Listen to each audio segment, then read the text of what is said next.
Hey folks, Zach Osterman here. I'm Insider Indianapolis Star. He's Mike Niziolek, Bloomington Herald Times. This is Mind Your Banners live for December 5th, 2024. Mike, we haven't done one of these in a while. We did the post-game one after Sam Houston State, but I think this is our first proper podcast in a couple of weeks just because of the holiday and everything. Oh, don't blame the holiday. It was you getting caught up with your sleep from the Bahamas.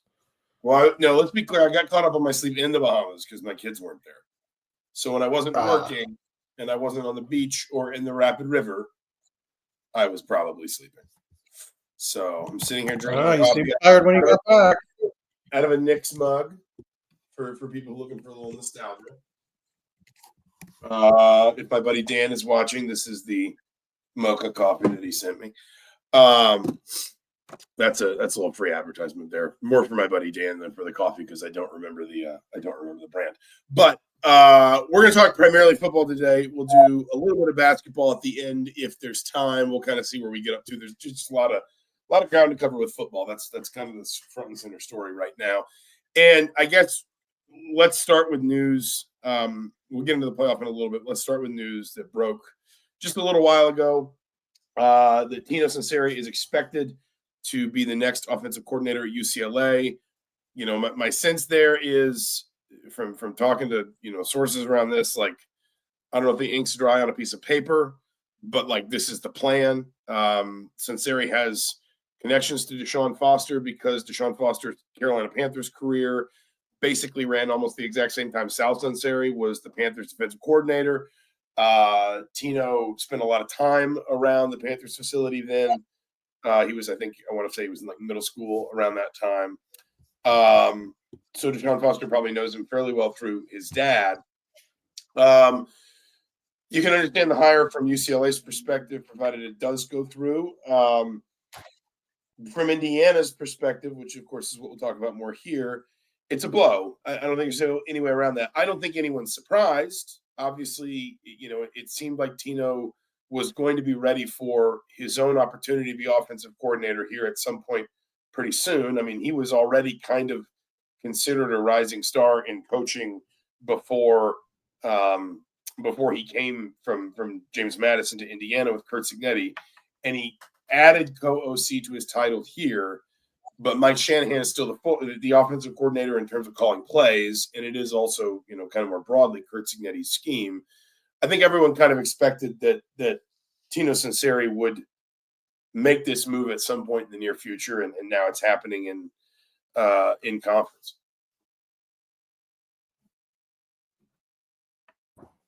Yeah, sorry, my son's walking in the door, trying to limit the sound here. Foster obviously got a close-up look at Sunseri this year, in terms of what he's done with the quarterbacks. I mean, I think Curtis Rourke, that was sort of his breakout moment this year. I think a lot of the team thought that game was when they kind of, realized they were for real, and obviously that might have had an impact sort of on, maybe follow that coaching staff or, look up who's on that staff and things like that. But it's hard to pass up. One of our commenters saying UCLA is a black hole with no NIL, but there's some truth to that. Like, how do you balance taking a job? Is Foster the long-term answer in UCLA? I think if that season had finished up worse, you'd probably have more reservations, but they kind of bounced back nicely there at the end, showed some fight. Arguably bounced back despite their offense, frankly. I think you're right. You look at that job and say, if I go there and do just a little bit better, 5-7 becomes 7-5. Yeah, but I mean, if they had the wheels had fallen off, do you really want to go to UCLA with him 1 foot out the door, maybe just getting fired the next season? So I don't think that's the case. So I think, it's hard to pass up on sort of, I think we talked about at the end of the season when Cignetti signed his new deal with the raise and the budget, the idea is to prevent anybody from taking a lateral job, essentially. This is not a lateral job. And so, you got to take those opportunities. Indiana benefits. They'll get his coaching through the bowl game, as reported. But I think the thing that looms large, and I tweeted this before we did the show, is that they're looking for his success. A successor, not for him, I mean, for him too, but for Curtis Rourke. And that how that impacts that process. Because Sunseri was the guy that did basically all the heavy lifting for Rourke and his day-to-day recruitment. And that process came together quickly once they locked onto that guy. So you've got to be really nimble in the portal, and not having your sort of primary voice, I think, for the quarterback is hard. I think it's going to have more impact on that than any sort of playoff discussion or anything like that. No, I think that's fair. I mean, and as you said, he's going to remain with the team through the playoff. I know sometimes that makes people queasy. The whole sort of like, is his focus going to be split? I think the key is he's not a coordinator. So yes, he's co-offensive coordinator, but like he's not the one that's going to be sitting there figuring out, play calling and scripting certain things out and whatever. Do you think Cignetti would allow somebody to not focus on his team in a meeting? Like he's not the guy that you want to be caught looking on your phone at something else. I don't know. That'd be dangerous. That's fair. A couple people here. Ryan Breach says next time IU play UCLA. Alex Graham points out they will be in town next year. They weren't originally scheduled to be. That was supposed to be USC, but then when the conference added Oregon and Washington, the schedules got redone again. UCLA will be in Bloomington next year. So Indiana will see Tino Sunseri next season, provided that all the I's are crossed and T's are dotted on this. I think the most relevant piece of this is what you hit on there, which is Curt Cignetti sort of made no bones about it. Indiana's going to be going into the portal for a quarterback. He did not couch that as going into the portal for a quarterback, to provide competition or to provide depth. A couple of years ago, Tom Allen tried and failed to find like a quarterback, sort of like Tommy Schuster up at Michigan State, like a veteran who was comfortable coming in knowing he was the backup, basically. The way Cignetti phrased that, not wanting to parse his words too much, was Indiana is very much viewing the portal as its path to it, as you called it, finding Curtis Rourke's successor. It's not clear the direction Cignetti will go with the quarterback's job yet. It is worth saying these hires happen pretty fast anymore. I mean, Eric Bieniemy was confirmed as out this morning, and even before our reporting, Tino Sunseri's name was being floated as, basically the one candidate. A number of different places because of the portal and the way things work. These hires happen a lot faster than they used to. I wouldn't be shocked if we see Indiana move relatively quickly, and they'll need to, because there is a really important position that's going to need filling for next season that, at least at some level, Tino Sunseri's replacement has to be involved, you would think, in recruiting, in bringing kind of like both in terms of selling the program and then building whatever infrastructure is necessary within the program to accommodate that quarterback and his skills. Yeah, but I think you'd be sort of, more worried if Cignetti wasn't a quarterback's coach, himself. This wasn't his scheme, and then you've got Shanahan on top of it.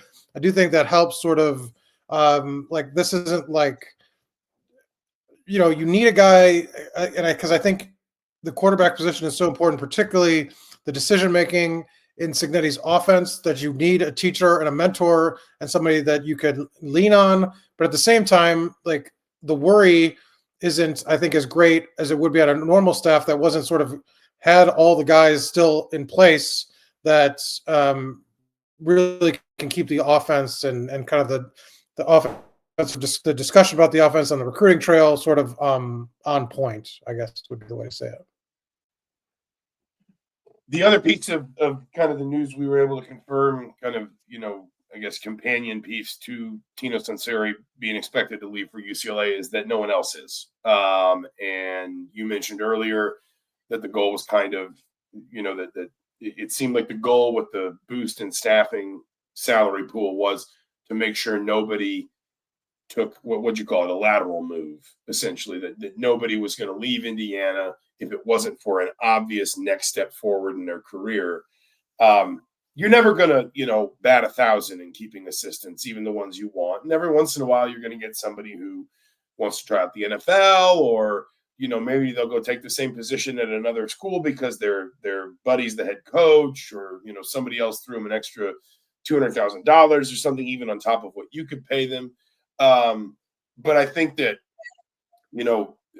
broadly speaking, this is what, when you heard a lot of the chatter around Indiana negotiating Curt Cignetti's next contract, as much or more of it centered on stuff like this as it did Cignetti's own compensation. And the idea that if Indiana was going to be serious about building something around sort of Cignetti's leadership,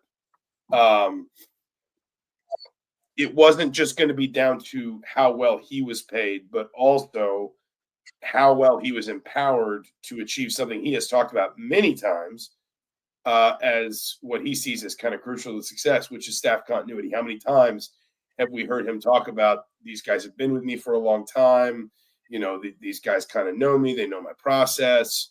We saw, I think, the impact of all of those coaches who were familiar with Cignetti and his culture and his way of doing things, and how quickly that kind of got bedded into Indiana from James Madison, because he brought 6 assistants with him from Harrisonburg.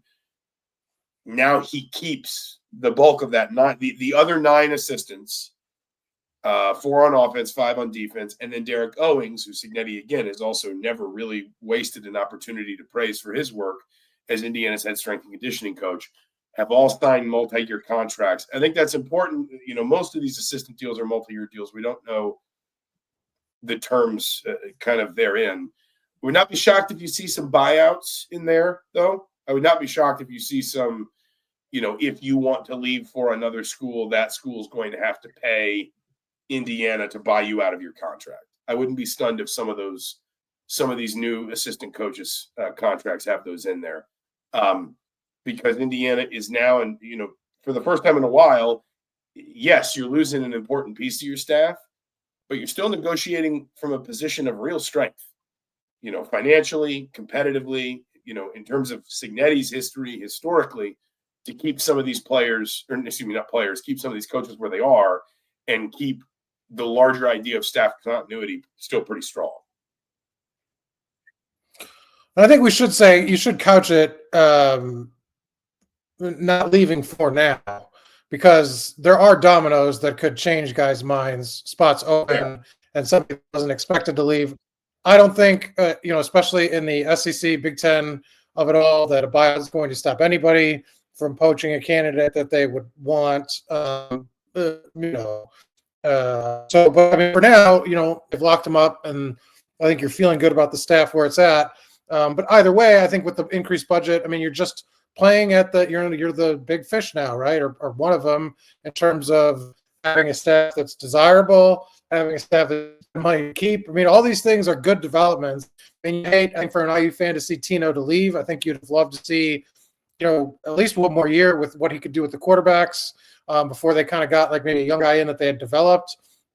But like you said, this is kind of a good problem to have, right? To have desirable talent, to have coaches being well respected across the country. Like, I mean, in only a year's time, what Cignetti's done to raise the profile of the football program is fairly remarkable. And this is just the latest point, isn't new, but I just think this is a sign where,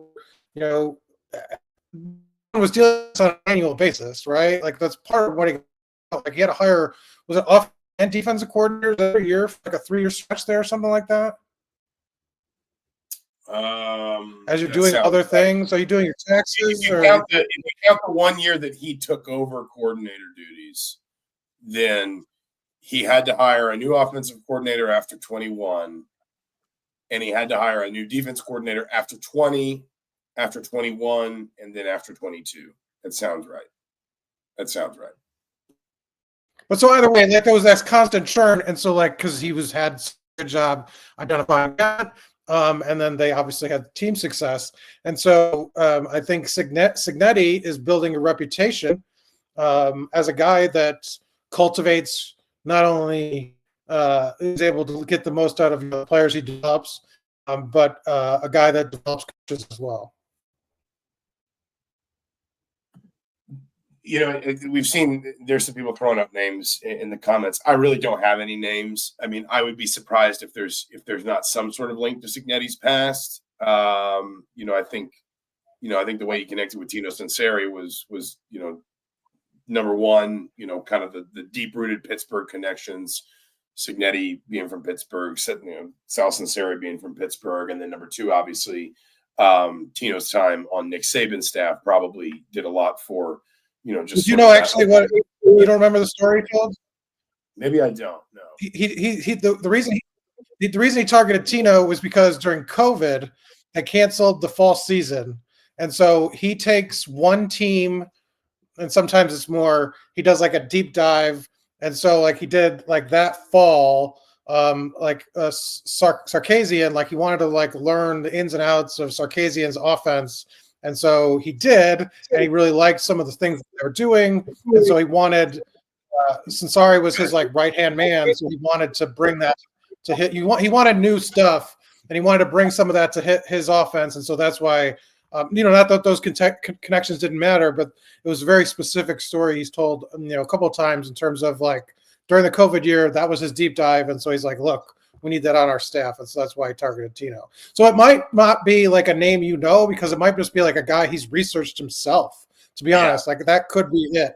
Like, I think names you look at that he's connected with, I think would be a good start. But he's also a guy that like picks a couple teams a year to like do these deep dives on with film.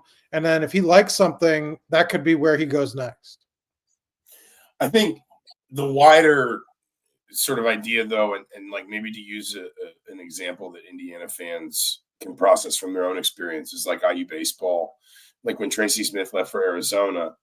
Arizona State rather, everyone was understandably sort of, nervous about what was going to happen next. And then when Chris Lemonis came in and had some success and left for Mississippi State, everyone was nervous about what was going to happen next. And then Jeff Mercer came in. And the point was every time another coach came to Indiana and had success in baseball, that reinforced the idea that you could build a serious baseball program at Indiana, even though it was in the North, even though it was in the Big Ten, you could do that. When you have when you are able, you don't want staff turnover just out of, sort of habit. But when you are able to be constantly turning over your staff because people are making positive moves up and out, then that starts to, that just like that very much kind of resonates with the kind of young, ambitious, talented coaches that you're going to want in some of these spots going forward. It's okay, basically, to be a place that, as you say, develops coaches as well as players, because assistants don't stay. Like assistants don't, they don't. It's like the Bud Foster days are gone. The assistants don't just hang out in one job for 15 years. For the vast majority of them, they move around. They try to climb the ladder. They try to gain other opportunities and experiences. If you can consistently prove that you are the kind of program where they'll be exposed to good ideas and success and all the stuff that would make them appealing for the next job up. That's how you go hire the next guy, and he's just as good at the job. And I think that, from Indiana's perspective, that is how they should see this. You don't want Tino Sunseri out the door, but Tino Sunseri leaving for basically a promotion should make hiring the next Tino Sunseri, just as straightforward. Well, and then I think the budget piece is big of it because you have the budget to go get who you want. Like there's no limitation. He has no self-imposed limitations on his budget to go get Tino Sunseri's replacement. That's also why I wonder if there are buyouts in some of these other assistant coaches' contracts, because we think about buyouts in terms of, obviously like what you have to pay a coach to make him go, like a head coach you want to fire to make him go away.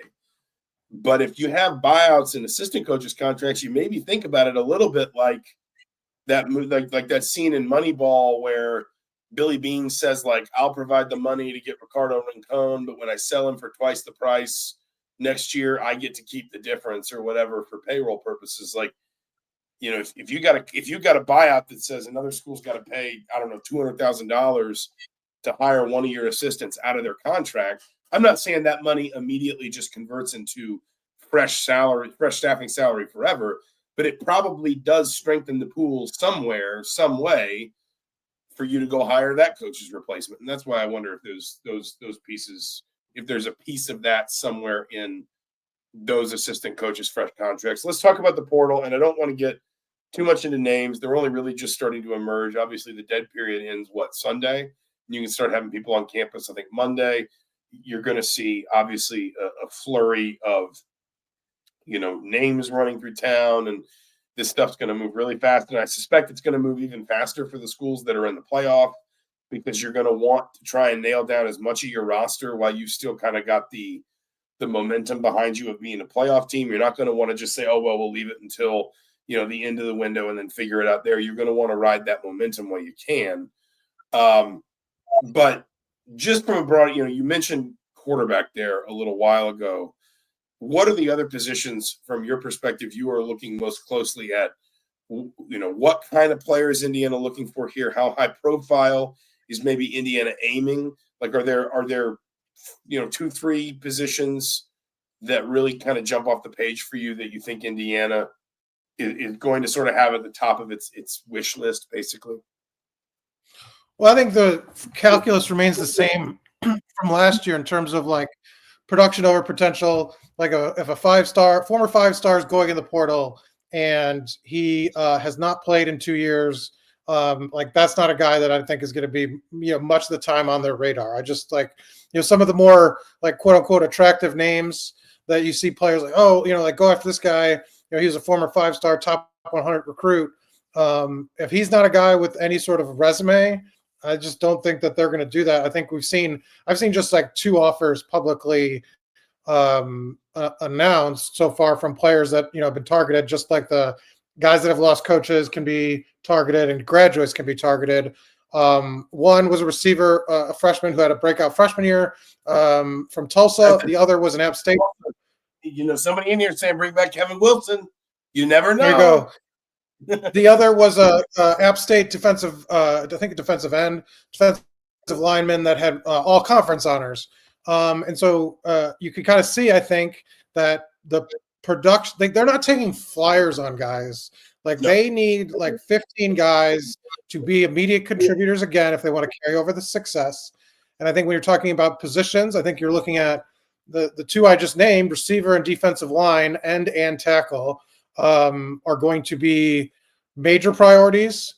And that, I think quarterback's 1A and 1B, because I don't think your starting quarterback, this is my thought, is on the roster currently. And then I think you go from there. I think you go probably defensive line, wide receiver, because I think Elijah Surratt's a guy that might look at the NFL, but I think you're probably feeling good about bringing him back, and then having him and Cooper. Is a pretty good like base, like building blocks there. But I think you're risking Kamara leaving just because of the success he's had. And like I said, I've said this on this podcast multiple times. As transformative of a player as almost Curtis Rourke's been, not far behind. No, that's fair. I mean, that's if you want to know. Because you're also losing. You're also losing Carpenter. I was going to say, like, that it's not just that you're losing Kamara; it's that at least on paper, and I'm always a little nervous that somebody's not going to find some way to get like a 9th year of eligibility. Like James Carpenter's going to find some loophole the NCAA can't close, and he's just going to play football until he's 30. But on paper, it's not just that you're losing Kamara, who is your most disruptive defensive player. It's also that he spearheaded a group that is going to be hit hard by attrition, that you're losing both your starting edge rushers or ends or however you want to see that. You're losing basically both your starting tackles, Carpenter and CJ West. And there's something like I was surprised when I got into the PFF numbers the other day how well graded Tyrick Tucker has been this season on about half the snaps of the starters, but still like a decent sample size. He's looked good. He was, I think, was he a redshirt freshman or a redshirt sophomore? I can't remember. Transferred in from James Madison. Like that's a potential piece to build around on the interior. But it's Kamara as a function of like, it's not like you're losing Kamara, but keeping everyone else kind of in the same place. You are losing Kamara if he leaves, and it's worth saying he may not. Like he's the one. We're talking about some of these guys. Carpenter doesn't have years left. I know you and I were confused by his bio on this, but apparently CJ West doesn't have years left. at least by letter of the law. Linnell Carr doesn't have years left. Jacob Mangum-Farrar does not have years left. Kamara can return. The question, I think, is going to be where the balance is for him in terms of the feedback he gets from the NFL, because on the one hand, his draft stock's probably never been higher. On the other hand, obviously some of the measurables, he's not the 6'3", 6'4", big body type edge rusher that the NFL kind of covets. Do NFL types tell him you're probably better off staying in college? And you would imagine he would be on a pretty significant NIL plus revenue sharing deal here, or I guess anywhere he played in college.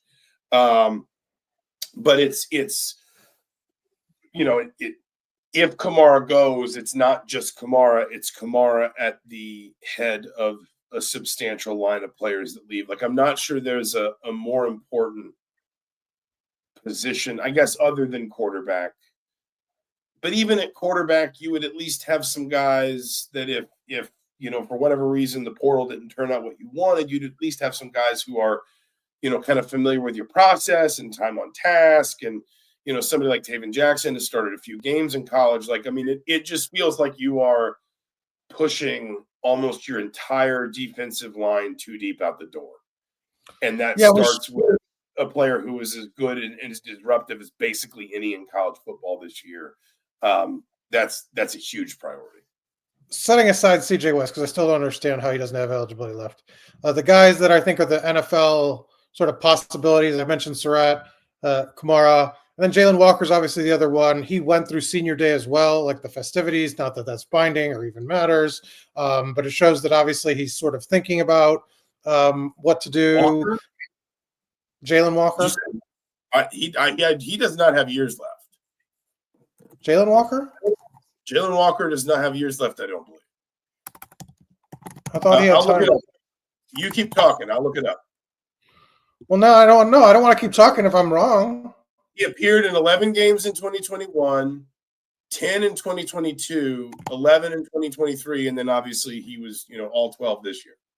So he doesn't have a COVID year and he doesn't have a red shirt. Oh, he wasn't. Oh, I thought he was a COVID year kid. Okay, so not Walker. Fisher would be then the other one that could consider it. I thought Walker was a COVID kid. Fisher not that he had COVID, but a COVID year. Oh, Fisher has a year left. So those are some of the. I'm sorry about that. So Fisher obviously could, but I think those are kind of your NFL sort of guys. Carter Smith, has he done enough? I mean, I don't think that the offensive line sort of got the attention necessarily that, would lift him there. But obviously you have a ton of seniors anyway. So, I mean, I look at, there's stick to the 8-5 limit. I think they got at least like 15 spots now. And, that could sort of go up as, they do lose a few guys after the season because, there will be some attrition somewhere. That's kind of the other piece of this that's like, it's obviously hard to kind of determine. Like, we can sit here and say, and listen, Indiana is operating from a position of strength, but we can sit here and say, well, they got these players coming up and, this guy, he looked promising in maybe limited snaps or whatever. You look at like corner, for example, like on paper anyway, you should get D'Angelo Pons, Jameer Johnson, Jamari Sharp, I think JoJo Johnson, and then 2 freshmen back. Like, on paper, you're fine at corner.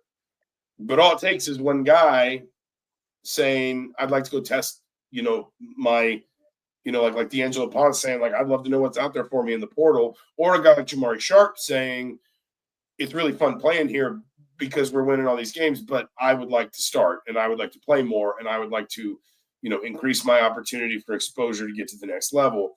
And then suddenly what is not a problem position kind of becomes one. And that's where, like, I know you and I had an off-air debate earlier this week because I had you look through my sort of like portal needs, kind of pieces. And you felt like I was overestimating a little bit in the numbers. And I probably was, but I was trying to build in for the idea that you're going to lose some guys you don't expect to, whether that's starters, whether it's, whether it is reserves that maybe you hoped would stay that decide they want more playing time. Like, listen, I mean, Ohio State had 2 starters that transferred in from Alabama. Now, I know some of that is probably influenced by Nick Saban retiring and, people looking further afield. But what I'm trying to say is no program is immune to players losing, or no program is immune to losing players it doesn't want to in this era. And just because Indiana's had a successful season and has a good coach with a good staff doesn't mean that you're not going to maybe get hit with a couple guys you don't expect to go in the portal that decide actually, or in the case of someone like Surratt, maybe try the NFL, that you think like, oh, we thought we could count on them being back next year. It turns out they're gone. That's where I think you have to allow for some leeway with the growth of your class, because you're going to lose some guys that you don't expect to, or at minimum that you don't necessarily want to. Yeah, no, that's fair. But I do think that, what I wanted to ask, but I didn't have to because he said he just didn't have many of the conversations, was how does being a playoff team sort of impact the tone and tenor of those conversations?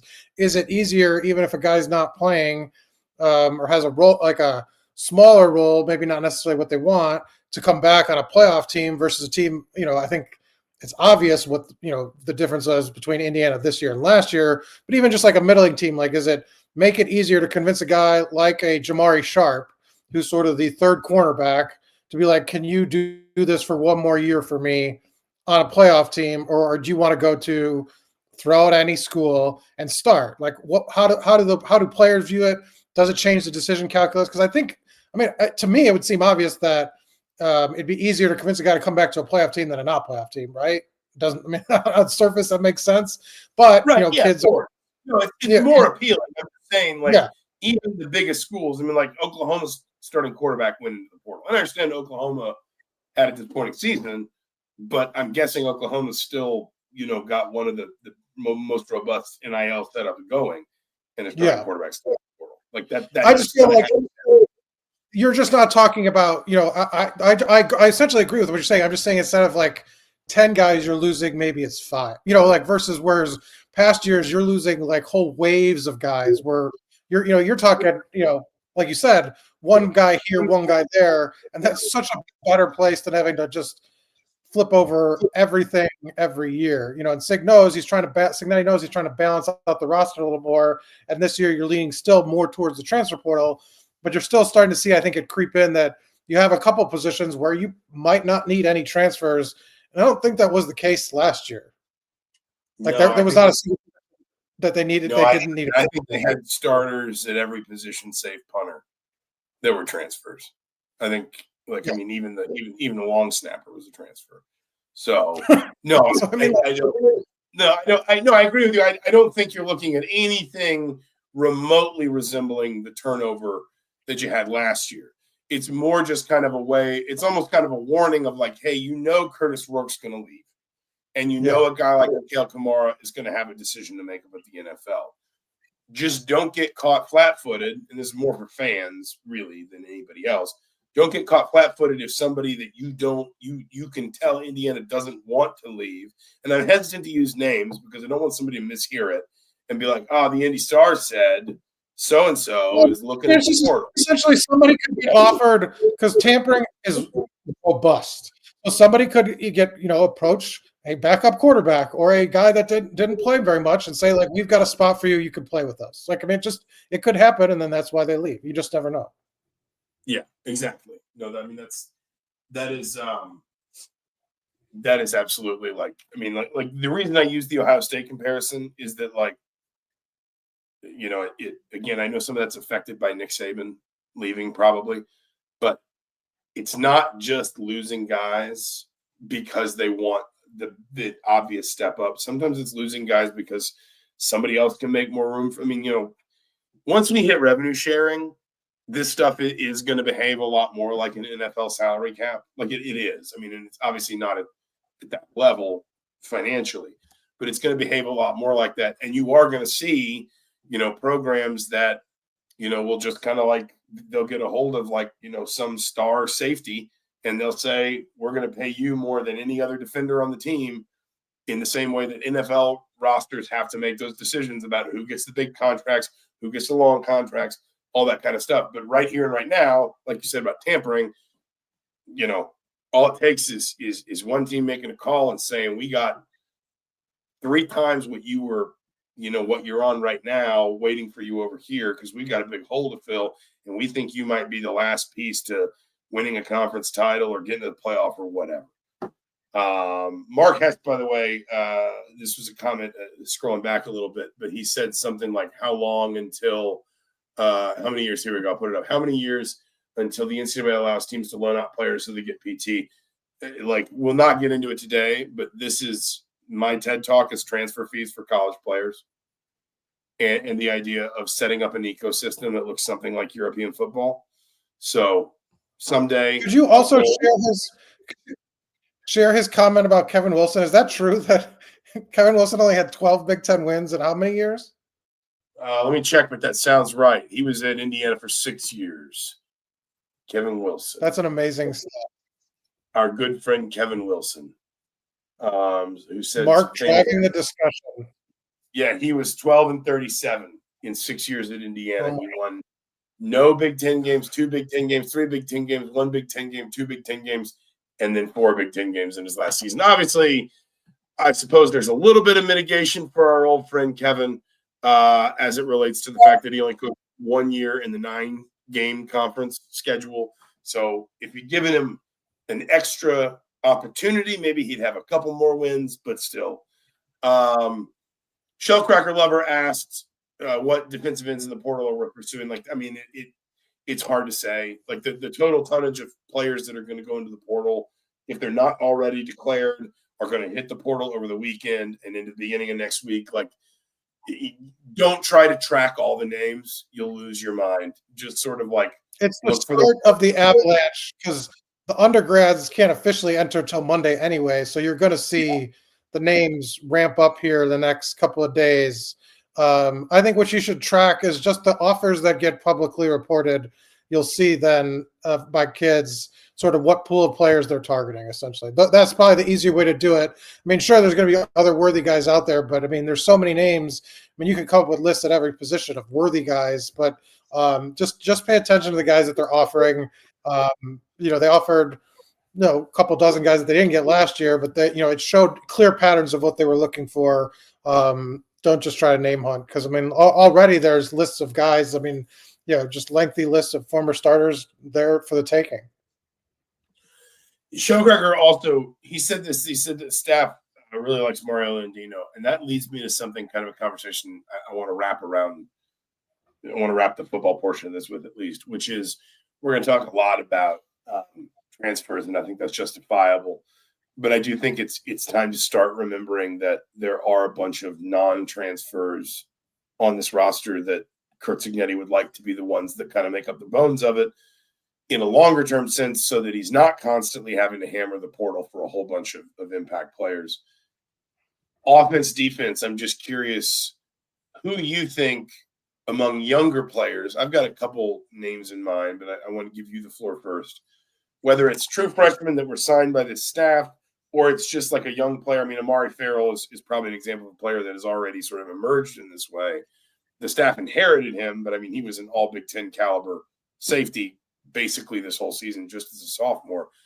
Are there some guys that you look at on this staff that maybe in flashes or in the way you heard Cignetti, teammates, whatever, talk about them, that you think maybe we get to spring ball, we get to the summer, we get to next preseason, and we say, actually, Indiana didn't go into the portal at that position because they already had this guy and they really liked him? I'm trying to pull up the number. Hold on 1 second. You could keep talking for 1 second. Well, so the class last year, the high school signee class was – what'd you say? I was coughing. And I muted myself because I was coughing. Oh, okay. So I gave you the floor. So they had 17 signees. I think it's – I got you.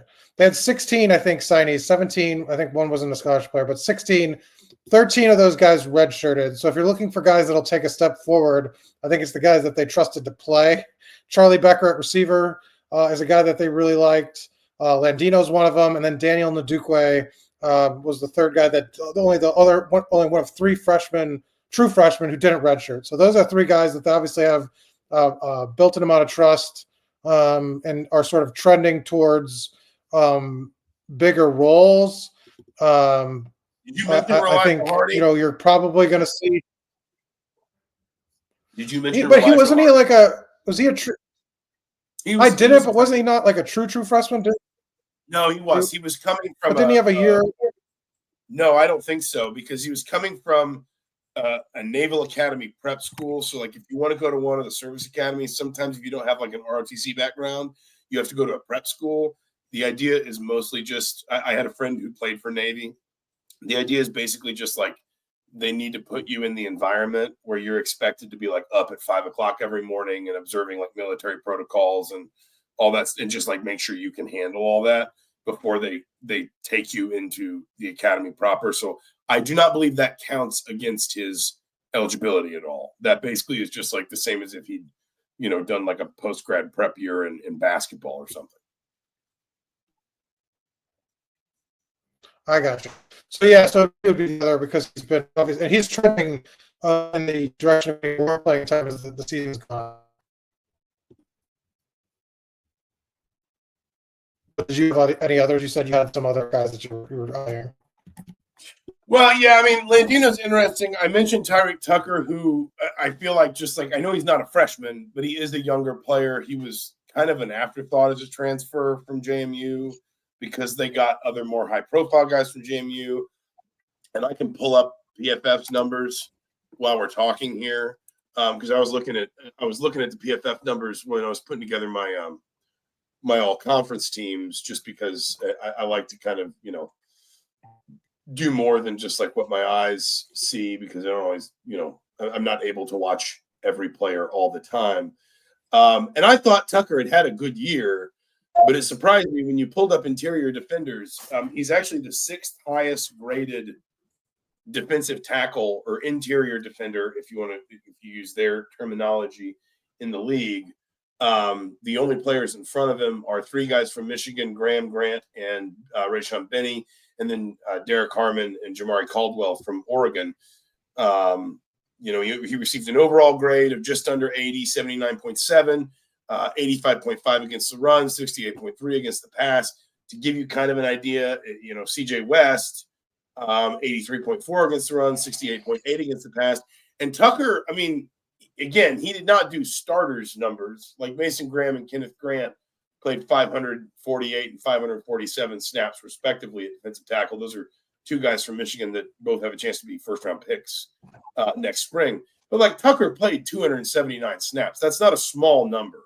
Like, that's not a small sample size when you are evaluating a guy that is a fair bit younger than a lot of the other players around him. He's a redshirt sophomore. He's not draft eligible until 2026. So he's got like some runway left to keep developing. And again, I think just because we wound up talking so much about guys like Kamara and Carpenter and West, we kind of like overlooked the fact that actually Tucker took some real strides forward this season. I thought he got better from game 1 to game 12.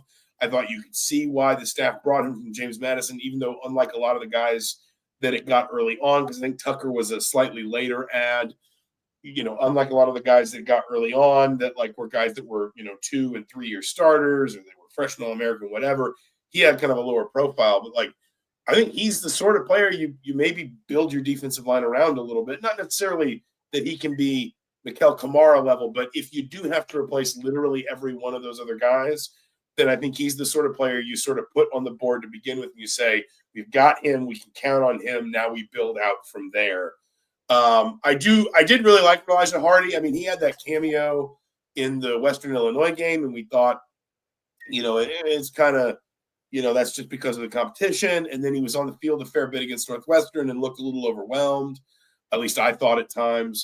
But, I mean, he really seemed to grow into the season as it went along, him and Isaiah Jones. Then the other ones I would just be curious about more because of what we saw in the – Wait, go back. Who? I don't know any – they don't have an Isaiah Jones on the roster. You're talking about Bones Jones? Thank you. No, you're talking about Bones Jones. Thank you. Bones Jones. The name his mother gave him, Bones Jones. But for people who don't know, that's Isaiah Jones' nickname. And trust me, everyone in the program uses it at every possible opportunity. Like when they're calling out for stats, when they're like yelling out players that are on the field for this player participation, it's Bones Jones, not Isaiah Jones. So I don't recognize Isaiah Jones. I'm also I'm more curious. Like I'm not gonna like stand on this as some guarantee. I'm more curious about some of the young offensive linemen that I thought had good moments in preseason that I didn't really expect Indiana to throw into the fire this year. That's some guards and some tackles.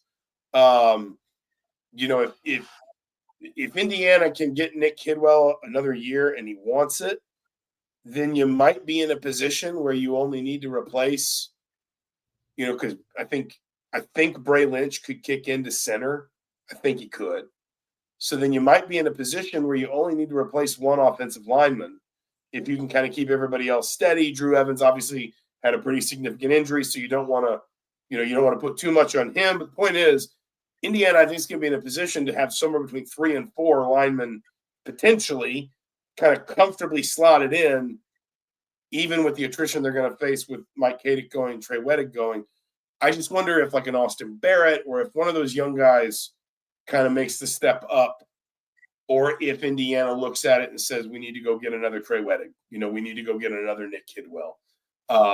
But those young linemen, this is more just like eye test and me thinking they had some good moments when we were able to see them in the preseason. I didn't really expect, except in case of emergency, to see them in the regular season. Cignetti, you know, from very early on kind of talked about how his offensive line. He doesn't rotate a lot. And we saw that, you know, I mean, there were games in the first 2-3 months of the season, or 2 months of the season, where, you know, Indiana basically played the same 5, essentially the entire game. But I'm curious if one or two of those guys could rise up either as a redshirt freshman or maybe a redshirt sophomore into a more meaningful role next year, because there will be some opportunities along that line. And my sense of Bob Bostad, having obviously covered him for a couple of years now and also talked to people who covered him in Wisconsin, things like that, is that he's obviously not averse to a transfer. He started multiple transfers this year. But I think he's the kind of coach that trusts his methods and trusts his guys enough that he might be more comfortable in a lot of situations elevating a guy rather than going out and looking for a one-year fix, if that makes sense. Well, I think that's evident in what they've done with the transfer portal. You know, with him, you know, they've added the 2 Wisconsin guys, 2 guys with connections that he had coached, and then the other guys that they had added recently with the JMU guys that obviously Cignetti had a lot of trust in.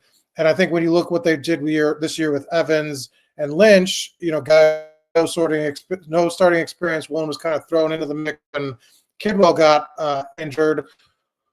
But he's obviously feels like once he's developed a guy, he can have, you know, trust in them. And so I think you're absolutely right, where it's a spot where you might not see a ton of ads. Like they might just try to open the competition up for, you know, if they only open a starting spot, like if Kidwell to come back, you don't have a ton of holes to fill. So I think that, like what you said is right on, that, you know, it's not necessarily a volume spot in terms of transfers, but they will like leave open opportunity for young guys to sort of take over. If you want to Donald Myers' comments about running back, that's another interesting position.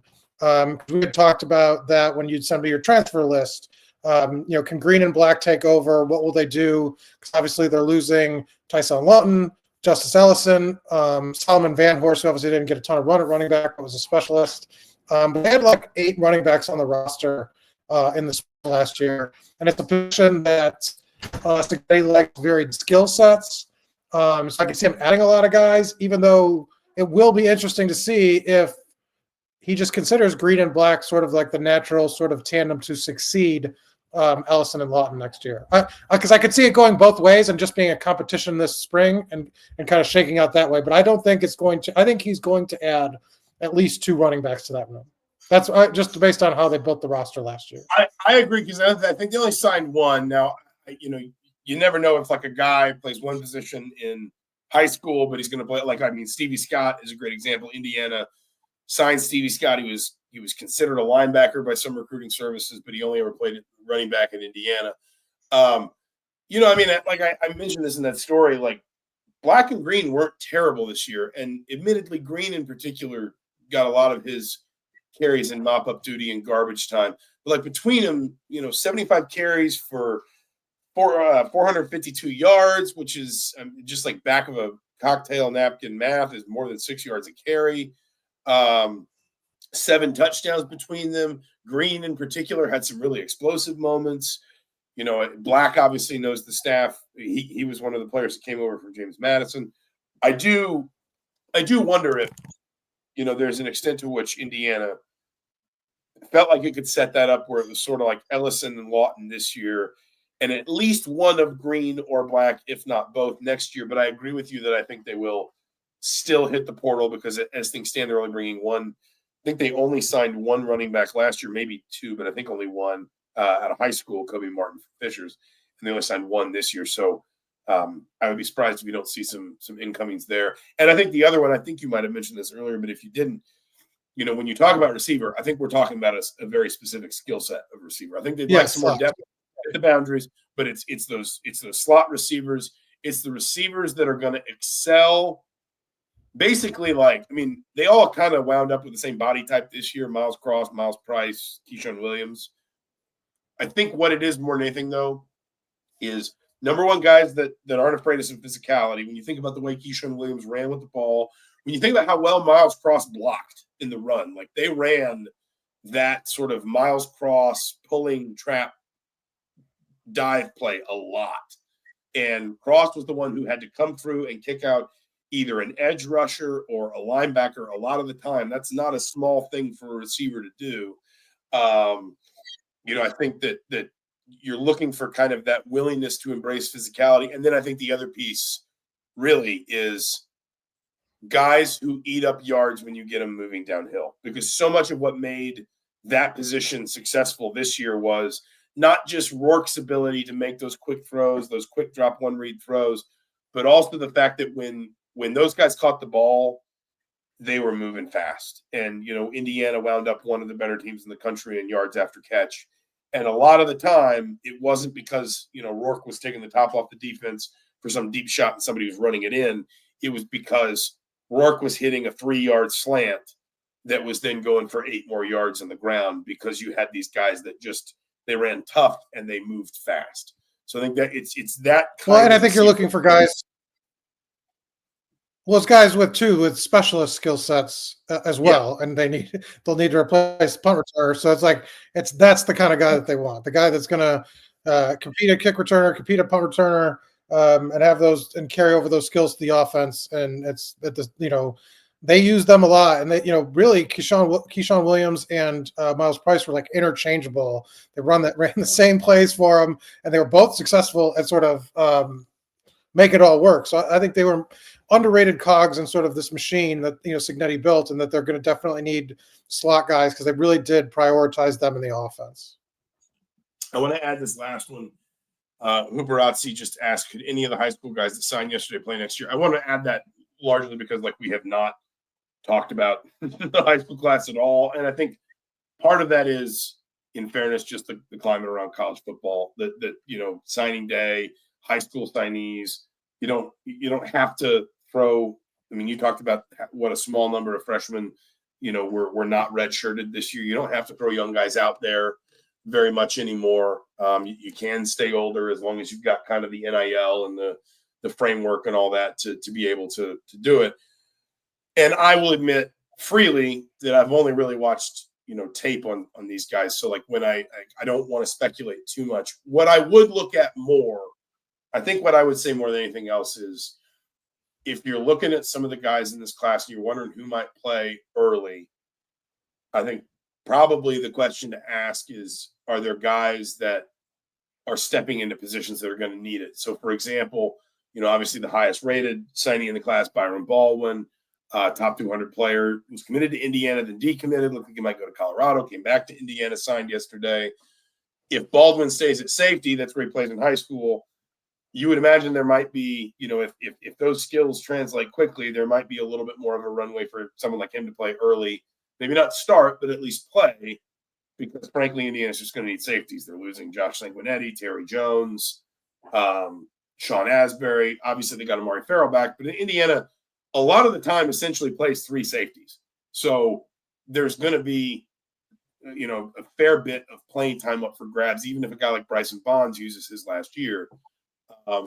So I think you can look at like a guy like Byron Baldwin maybe, but like I really will just more broadly say in this era, you don't have to lean into freshmen nearly as much. And I wouldn't be shocked if you said, I think, what was it, 3, maybe 4 guys that didn't redshirt 4 guys, this year, yeah. Freshmen.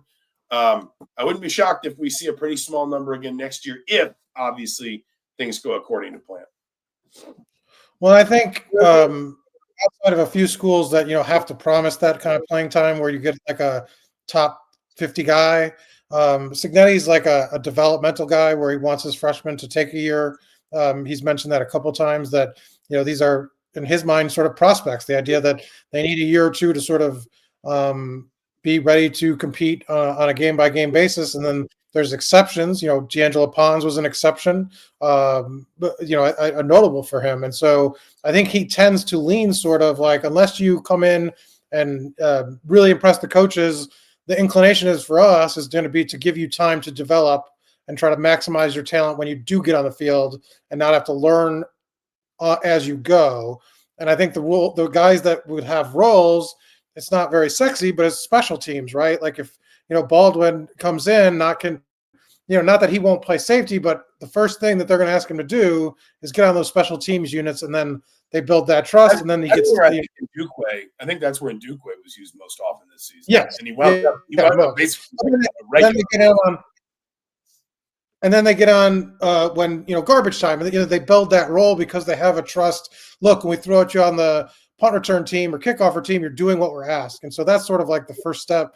It's not as as exciting as a lot of these other Georgia, Alabama that bring in a freshman that comes in right away and blows everybody's socks off. That's just not how Cignetti has traditionally built his teams, and maybe that'll change as the talent, the names, the stars get bigger. But right now, I think they're in a developmental mode with these freshmen. I think that's fair. The last thing I did say this is the last thing, but this is the last one. Somebody pointed this out. I don't think you might have, and I didn't hear it, but tight end, I think, is the other one. Zach Horton was really important for that offense, both his sort of short yardage and red zone. He was one of Curtis Work's consistent targets in and around the goal line.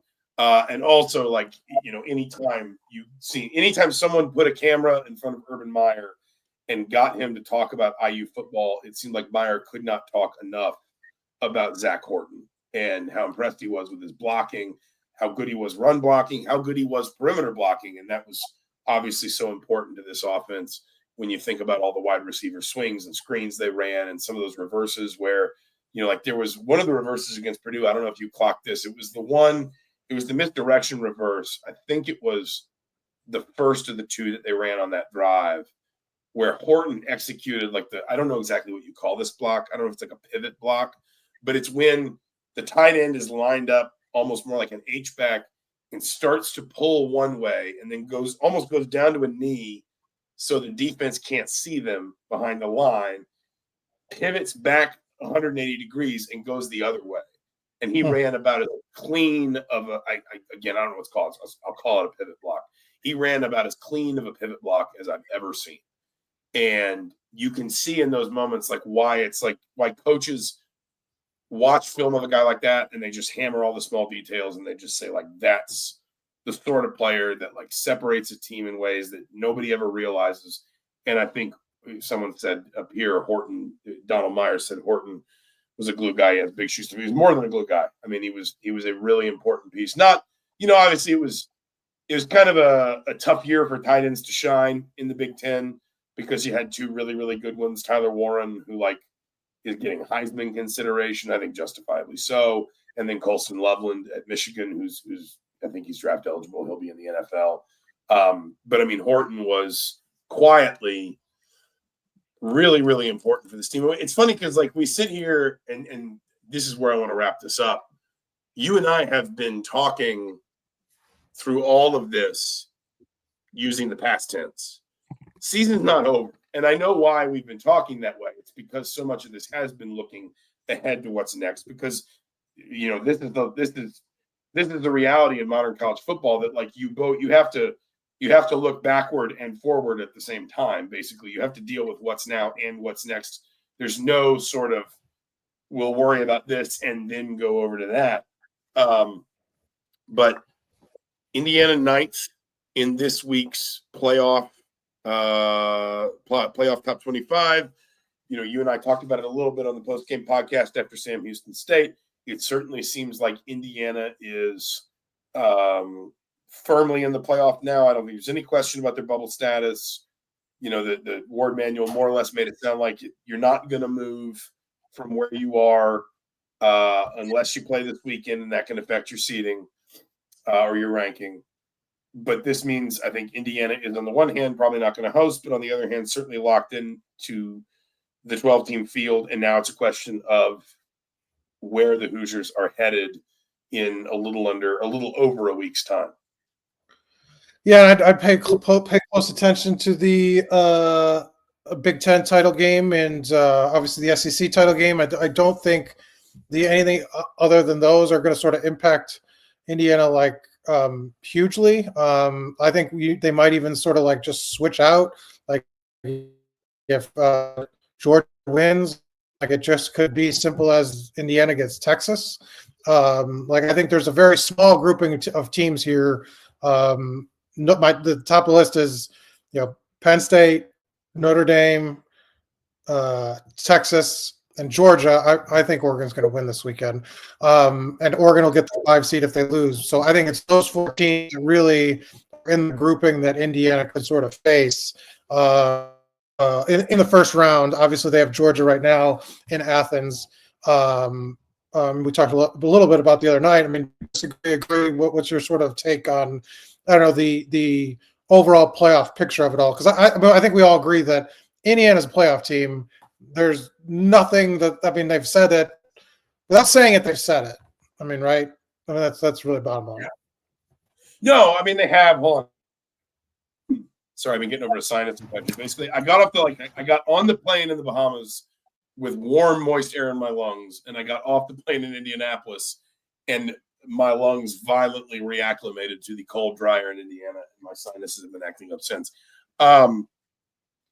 Yeah, I mean, I don't know I know you and I have been talking about, for a little while now where we think Indiana will land. I agree with you. I that I think Oregon's going to win. I think Georgia's going to win. That stadium is going to be essentially a Georgia home game. It virtually always is when they play. Yeah, but Georgia is only. Do you know what Georgia's record is? Is it Mercedes-Benz?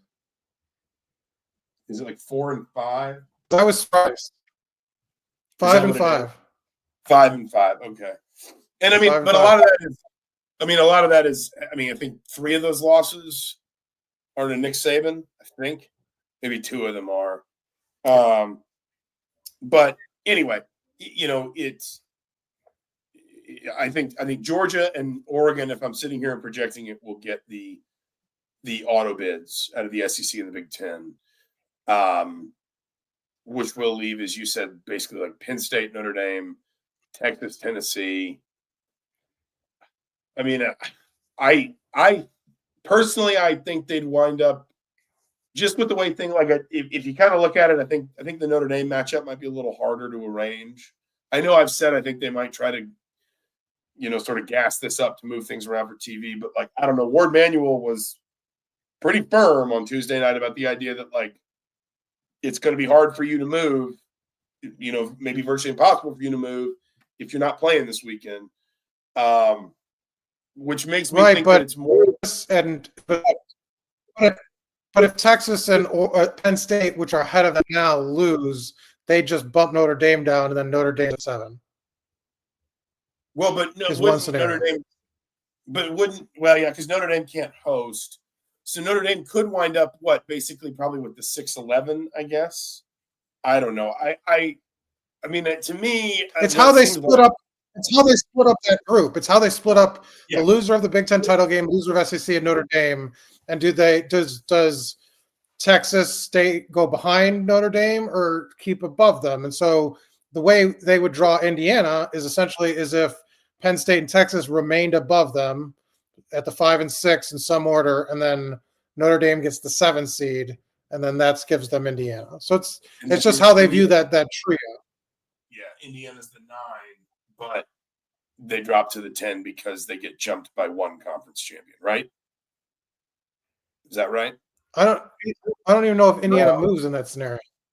Indiana would have to be bumped down, I think, 2 spots in that scenario because they have to get jumped by 2. I don't know. I don't know why it is so hard for me to wrap my head around the whole idea of ranking versus seeding, but it really is. One or the other. But let me ask you this. We'll end with this. So what's your prediction? So if you're predicting Georgia and Oregon to win the title game, then who does Indiana get? I'll do the cleanest one I can. I Texas. Like the cleanest one to me is just. You think they swap? And they just swap them, and Indiana plays Texas in Austin, and you and I eat ourselves to sleep for 3 days on the best barbecue in the world. Georgia just is such a weird team to me. I don't know what they're going to do. I think if they lose, I think they stay the same in terms of seeding. But I don't really. When I saw how poorly they've played at Mercedes-Benz, record-wise, and I know they've played really tough competition, but that it hasn't really been a home field, even though it is a home field. I don't think for sure that they win, and so I think it might stay the same. My prediction just might be Georgia. All right, there you go. Then we eat ourselves to sleep on Mama's Boy biscuits, and we host. We can do a live podcast from Creature Comforts, beer and podcasting. Do you think we get do you think we'd have to set that up, or do you think we could just be like, hey, we're going to be over at a table in Creature Comforts, just stop by while we podcast? I feel like I think we can do that.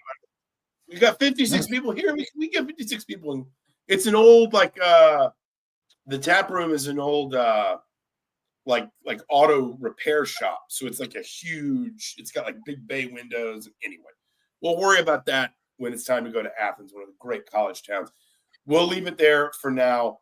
He's Mike Niziolek. I'm Zach Osterman. We didn't get to basketball today. We will do a little bit more on basketball soon, maybe next week. We'll know where Indiana's going for the playoff, but maybe just kind of do something that leads into Indiana's Big Ten games next week. But for now, for the Indianapolis Star, for the Bloomington Herald Times, I'm Zach Osterman. Thank you so much for listening. Thank you all who joined us for watching. We will talk to you soon.